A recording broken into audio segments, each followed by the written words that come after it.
नमस्कार साथियों, आज एक नए टॉपिक के साथ मैं आप लोगों के सामने फिर से उपस्थित हूँ। आज का मेरा टॉपिक है बाहरी राज्यों के जो आवेदनकर्ता है जिन्होंने नर्सेज के 1564 पदों पर आवेदन किया है और वो आवेदन भी उन्होंने उच्च न्यायालय नैनीताल से परमिशन लेके जो है आवेदन किया है, तो ऐसे लोगों को कैसे बाहर किया जाए। वो लोग जिनका स्थायी निवास सही मायने में सही तरीके से बना हुआ है उनको हम बाहर नहीं कर सकते, लेकिन ऐसे लोग जिनका स्थायी निवास नहीं बना हुआ है, ऐसे लोगों की पहचान करना बहुत ज़रूरी है। ऐसे लोगों को पहचान करके उनको बाहर का रास्ता दिखाना बहुत ज़रूरी है। तो साथियों, इसी टॉपिक पर मैं आज बात करने के लिए आप लोगों के सामने उपस्थित हूँ। साथियों, मैंने आरटीआई के द्वारा कुछ जानकारी मांगी थी, जिसमें बाहरी राज्यों के जो कैंडिडेट हैं उनकी लिस्ट मैंने मांगी थी, और एक लिस्ट मैंने मांगी थी ओवरेज मामले में जो कैंडिडेट जिन्होंने परमिशन ली है। तो सबसे पहले हम बात करते हैं जो बाहरी राज्य के कैंडिडेट हैं वो कौन हैं और किस तरीके से परमिशन ली है। सबसे पहले विजय पुनिया जी हैं। इन्होंने ये कहाँ के हैं मैं बता देता हूँ। विजय पुनिया जी हैं ज्ञान सरोवर कॉलोनी, उदेला रोड, धौलपुर, राजस्थान, और ये वर्तमान में बेस चिकित्सालय श्रीनगर पौड़ी में कार्यरत हैं। फिर हैं सूबी सिंह यादव, ये ग्राम लटपुर, पोस्ट ऑफिस हरसौर, जिला अलवर, राजस्थान के हैं, और ये बेस चिकित्सालय श्रीनगर पौड़ी में है। फिर है श्री लक्ष्मण सिंह, इनका पता है कुम्हरी, तहसील शाहीपुर, राजस्थान, बेस चिकित्सालय श्रीनगर पौड़ी में ये भी तैनात हैं वर्तमान में। श्री अंशु गुप्ता,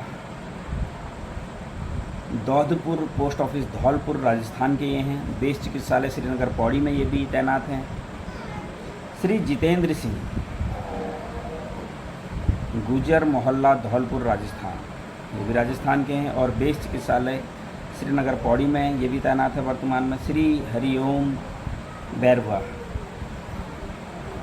पावर हाउस, इनका जो एड्रेस है power house Gangapur city, Siwani, Madhupur, Rajasthan, base चिकित्सालय श्रीनगर पौड़ी, ये भी पौड़ी में ही तैनात है वर्तमान में। श्री अमित कुमार, जखरानू, तहसील बैरोर, अलवर, राजस्थान, ये भी राजस्थान के हैं और बेस चिकित्सालय श्रीनगर पौड़ी में ये भी तैनात हैं। उमेश कुमार मित्तल, इनका एड्रेस है 257 ब्राह्मण मोहल्ला नियर माता मंदिर, धौलपुर, राजस्थान, ये भी राजस्थान के, बेस चिकित्सालय श्रीनगर पौड़ी गढ़वाल में ये भी तैनात हैं। जितेंद्र सिंह, इनका एड्रेस है नागला सवादल, सियान, आगरा, उत्तर प्रदेश, ये उत्तर प्रदेश के रहने वाले हैं। बेस चिकित्सालय श्रीनगर पौड़ी में ये भी तैनात हैं। श्री प्रहलाद राम सिरोही, ग्राम फिरोद, तहसील नागर, जिला नागर, राजस्थान, ये भी बेस चिकित्सालय श्रीनगर पौड़ी में तैनात हैं। मनोज कुमार सोनी, तहसील सीकर, जिला सीकर, राजस्थान, बेस चिकित्सालय श्रीनगर पौड़ी गढ़वाल में ये भी तैनात हैं। श्री सुरेश कुमार प्रजापति, ग्राम धौलापुरा, दीवानगर, राजस्थान, ये भी राजस्थान के और बेस चिकित्सालय श्रीनगर पौड़ी में ये भी तैनात हैं।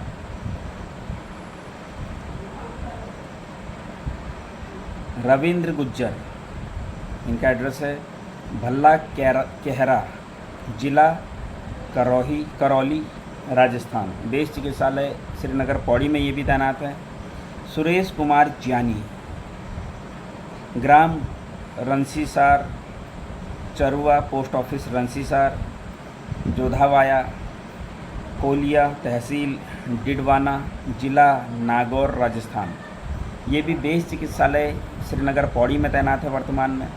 अमृता लकारा, ग्राम लालीवार, तोली पोस्ट ऑफिस,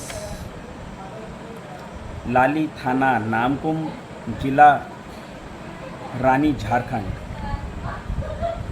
के हैं और बेस चिकित्सालय पौड़ी श्रीनगर पौड़ी में ये भी तैनात है वर्तमान में। उसके बाद बंसीलाल सैनी, इनका एड्रेस है ग्राम सरिया उदयपुरवती राजस्थान, ये भी राजस्थान के हैं और बेस चिकित्सालय श्रीनगर पौड़ी में ये भी तैनात है। श्री राजेश कुमार, ग्राम रूपानगर, पोस्ट ऑफिस अथवासी, तहसील फतेहपुर राजस्थान, बेस चिकित्सालय श्रीनगर पौड़ी में ये भी तैनात हैं। राहुल माथुर, ग्राम रानावास, स्टेशन फुलाड रोड रनावास, वाया मानवर जंक्शन, जिला पाली राजस्थान, ये भी बेस चिकित्सालय श्रीनगर पौड़ी में तैनात हैं। राम नरेश शर्मा, 884 पुराना किला सहारी, पाड़ा सर माथुरा धौलपुर राजस्थान, ये भी राजस्थान के और बेस चिकित्सालय श्रीनगर पौड़ी में ये भी तैनात हैं। श्री विवेक कुमार त्यागी, और ये हैं त्यागी मोहल्ला मनता, जिला धौलपुर राजस्थान, ये भी राजस्थान के ही हैं और बेस चिकित्सालय श्रीनगर पौड़ी में ये भी तैनात हैं। श्री नरेश कुमार शर्मा, अधानपुर धौलपुर विरोधा राजस्थान, बेस चिकित्सालय श्रीनगर पौड़ी में ये भी तैनात हैं। पूनम यादव, ग्राम व post office Sonadhi via Belthara road, जिला बलिया उत्तर प्रदेश, ये बेस चिकित्सालय श्रीनगर पौड़ी में ये भी तैनात हैं। कुलदीप कुमार, ग्राम उमरा बजरग, पोस्ट ऑफिस अलाउद्दीनपुर नूरपुर, जिला बिजनौर उत्तर प्रदेश, बेस चिकित्सालय श्रीनगर पौड़ी में ये भी तैनात है। श्रीमती सैयदा जीनत बानो, कासियो के मस्जिद के पास मालपुरा टोक राजस्थान, बेस चिकित्सालय श्रीनगर पौड़ी में ये भी तैनात हैं। दीपक कुमार, ग्राम धसौसी, पोस्ट ऑफिस दबका, जिला मेरठ उत्तर प्रदेश, बेस चिकित्सालय श्रीनगर पौड़ी में ये भी तैनात है। तो साथियों, ये कैंडिडेट हैं जिन्होंने हाईकोर्ट से परमिशन ली आवेदन करने के लिए, और आवेदन करने के बाद अब इनका सिलेक्शन होगा या नहीं होगा ये गवर्नमेंट के ऊपर डिपेंड करता है। बहुत सारे लोग कह रहे हैं कि आओ आंदोलन करो, सब आगे आओ, इनका विरोध करो। तो साथियों, मैं आपको एक चीज़ बताना चाहता हूँ, सरकार लगातार कह रही है कि इस भर्ती में उत्तराखंड के जो बेरोज़गार नर्सिंग साथी हैं उनको प्राथमिकता दी जाएगी, उत्तराखंड के मूल निवासियों को प्राथमिकता दी जाएगी। डॉक्टर धन सिंह रावत जी भी कई बार कह चुके हैं, और जब वो लगातार ये टिप्पणी कर रहे हैं तो कुछ ना कुछ तो उन्होंने भी सोचा होगा। और मैं एक चीज़ और आप लोगों को कहना चाहता हूँ कि अभी हम इनका विरोध करें तो किस बेस पर विरोध करें, क्योंकि सरकार लगातार कह रही है हम उत्तराखंड के मूल निवासियों को प्राथमिकता देंगे। जब गवर्नमेंट लगातार कह रही है, चाहे धन सिंह रावत जी हैं चाहे कोई भी है, लगातार कह रहे हैं कि हाँ उत्तराखंड के मूल निवासियों को प्राथमिकता दी जाएगी, तो हमें तब तक इंतज़ार करना होगा जब तक कि सिलेक्शन लिस्ट जारी नहीं हो जाती है। सिलेक्शन लिस्ट में अगर इन लोगों का नाम आता है, हमको समझना होगा, सिलेक्शन लिस्ट में अगर इन लोगों का नाम आता है तो हम तभी अगला स्टेप ले सकते हैं, उससे पहले हम कुछ नहीं कर सकते। अगर हम सरकार का विरोध करते हैं तो सरकार तो सीधी सीधी से कह ही रही है कि हम भाई उत्तराखंड के नौजवानों को प्राथमिकता देंगे, तो फिर हम कैसे विरोध करें और क्या कहकर विरोध करें, आप खुद समझिए। तो साथियों, हमको इंतज़ार करना होगा, देखना होगा कि कब ये सिलेक्शन लिस्ट आती है, और सिलेक्शन लिस्ट में अगर इन लोगों का नाम आता है तो हम उस समय इनका विरोध कर सकते हैं। इसके लिए बहुत सारे लोग कर रहे हैं, ये करो वो करो। क्या आप में से जो भी इन बातों को कह रहा है कि इनका विरोध करो, हम इनको बाहर करेंगे, बाहरी राज्यों के कैंडिडेट को बाहर करेंगे, उनसे सिर्फ और सिर्फ एक सवाल पूछिए, क्या उनके पास उत्तराखंड में ग्रुप सी की भर्ती का जियो है?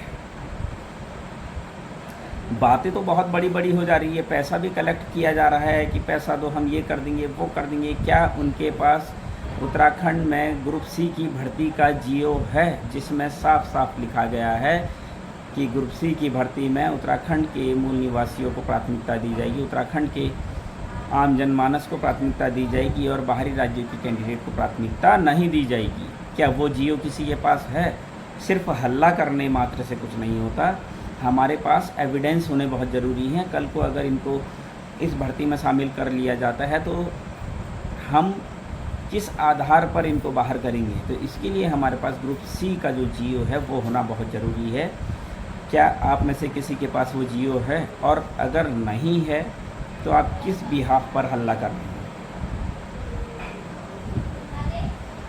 आप खुद समझिए। कम से कम आपके पास उत्तराखंड में जो ग्रुप सी की भर्ती है उसका जीओ तो होना चाहिए, जिसके आधार पर हम इनको आसानी से बाहर कर सकते हैं, लेकिन वो आपके पास है नहीं। तो खाली हल्ला करने से नहीं होगा, कम से कम ग्रुप सी की भर्ती का जीओ आप लोगों के पास होना चाहिए। आपके हाथ में जब एविडेंस होगा तो आप आसानी से इनको बाहर कर सकते हैं, नहीं तो हल्ला तो सभी कर रहे हैं। और एक चीज़ मैं और कहना चाहता हूँ, बहुत सारे लोग कह रहे हैं कि बाहरी राज्यों के कैंडिडेट को हम बाहर करेंगे, कोर्ट के माध्यम से बाहर करेंगे, 1400 पदों पर भर्ती हम कोर्ट के माध्यम से निकालेंगे और आप सभी लोग पैसा दीजिए। तो मैं आपसे इस वीडियो के माध्यम से एक चीज़ साफ साफ कह देना चाहता हूँ, ये सिर्फ़ और सिर्फ एक बकवास है। पैसा देने से कुछ नहीं होगा, किसी को भी पैसा 1 रुपया देने की ज़रूरत नहीं है। सिर्फ़ और सिर्फ लोग आपको बेवकूफ़ बना रहे हैं, जो केस के नाम पर पैसा ले रहे हैं, जो कह रहे हैं कि भर्ती हम निकलवाएंगे, पैसा दो, कोर्ट केस करेंगे। उन्होंने कितने केस आज तक किए? ऐसे लोगों के बहकावे में ना आए, कोई किसी को अननेसेसरी पैसा ना दे, क्योंकि वो आपकी मेहनत का पैसा है। लोग ऐसे मूर्ख लोग हैं, उनको सिर्फ़ और सिर्फ पैसे से मतलब रखा है, वो सिर्फ पैसा कमाने से मतलब रख रहे हैं। उनको कोई मतलब नहीं है इस भर्ती से, उनको बस ये है कोई 1000 रुपये दे दे, कोई 500 रुपये दे दे, बस उनकी आजीविका बन चुकी है पैसा लेना। वो डिपेंड हो चुके हैं आप लोगों के ऊपर कि बस ये पैसा देंगे तो हम ज़िंदा रहेंगे, नहीं तो हमारी कहानी ऐसी हो गई है कि जैसे पानी में से मछली को निकाल दो तड़पने लगती है, ऐसी इनकी कहानी भी हो गई है कि अगर इनको पैसा नहीं मिल रहा है तो ये तड़पने लग जा रहे हैं। आए दिन कोई ना कोई बहाना करके पैसा मांगने लग जा रहे हैं, कभी केस के नाम पर, कभी भर्ती निकलवाने के नाम पर, कभी बाहरी राज्यों के कैंडिडेट को बाहर करने के नाम पर। तो ऐसे लोगों को पैसा ना दिया जाए।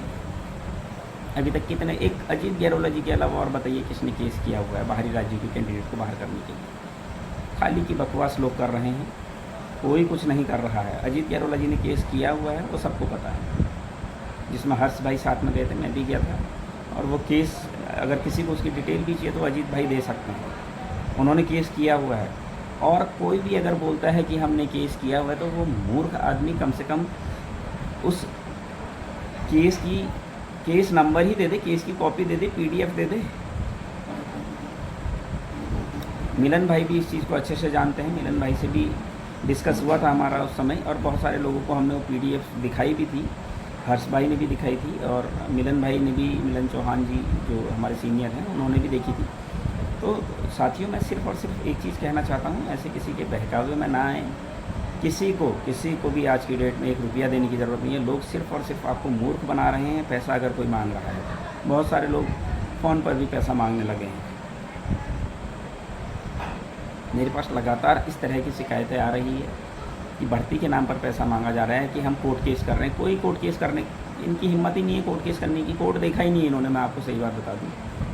खाली दूसरे के केस को अपना केस बताने के अलावा इनको कुछ काम नहीं आता है। अगर कोई ऐसा कर रहा है, कितने लोगों ने केस किए, कितने लोगों ने पैसा लिया, जितने लोगों ने पैसा लिया क्या वो कोर्ट गए, क्या उन्होंने केस नंबर दिया, क्या उन्होंने PDF भेजी केस की, किसके नाम से केस हुआ, कुछ तो डिटेल देंगे। ऐसे लोगों के बहकावे में ना आए। और अगर भर्ती निकलवानी है तो सब एकजुट होकर आगे आएँ, तभी भर्ती निकलेगी। और बाहरी राज्यों के कैंडिडेट को बाहर निकालने के लिए मैं आपको अभी दोबारा से बताना चाहता हूँ कि हमें थोड़ा सा इंतज़ार करना पड़ेगा जब तक सिलेक्शन लिस्ट नहीं आती है। सिलेक्शन लिस्ट में अगर वो अंदर होते हैं तब हमें आगे की कार्रवाई करनी पड़ेगी, उससे पहले हम कुछ नहीं कर सकते हैं, क्योंकि अभी तो हमें पता ही नहीं है कि उनको बाहर किया जा रहा है या नहीं किया जा रहा है। लेकिन जब सिलेक्शन लिस्ट आएगी, अगर उसमें उनका नाम होगा तो उस समय हमको तुरंत कार्रवाई करनी होगी और उसके लिए हमें ग्रुप सी की भर्ती की जीओ की ज़रूरत पड़ेगी। मैं आप लोगों को फिर से कह देता हूँ, अगर कोई भी आपसे कुछ कहता है तो उससे बोलो कि आपके पास उत्तराखंड की ग्रुप सी की भर्ती का जीओ है, अगर है तो दिखाइए। तो साथियों, मैं ज़्यादा बात ना करते हुए आप लोगों से सिर्फ़ और सिर्फ इतना कहना चाहता हूँ, थोड़ा सा आप इंतज़ार कीजिए, क्योंकि उससे पहले हम कुछ नहीं कर सकते हैं। इंतज़ार के अलावा भी हमारे पास दूसरा ऑप्शन नहीं है। अगर बाहरी राज्यों के कैंडिडेट को लिया जाता है, अंदर किया जाता है, तो एक बड़ा आंदोलन किया जाएगा। कोर्ट के माध्यम से भी हम ये लड़ाई लड़ेंगे और धरातल पर भी हम इस लड़ाई को लड़ेंगे कि कैसे बाहरी राज्यों के कैंडिडेट्स को लिया जा रहा है। इसके लिए मैं आप लोगों से यही उम्मीद करता हूँ कि आप लोग मेरा साथ देंगे। धन्यवाद।